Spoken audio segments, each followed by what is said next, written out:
Ever notice how your Windows 11 computer shows up with a boring name like desktop-12345? It works. But if you have more than one device or you are sharing a network, figuring out which one is yours can be confusing. The good news is you can easily change your PC's name and give it something more recognizable. It only takes a few clicks.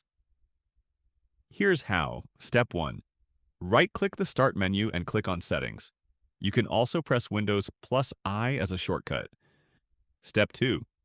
Go to System, then scroll down and select About. Step 3. Click Rename this PC. Step 4. Type in the new name you want for your computer.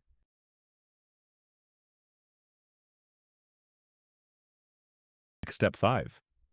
Finally, choose Restart Now or Restart Later to apply the new name. And that's it. When your computer restarts, your PC name will be changed to the new name. No more guessing which device is yours when transferring files or connecting over Wi-Fi. Give it a try today and make your PC feel a little more personal. Follow TechLoy for more tech guides.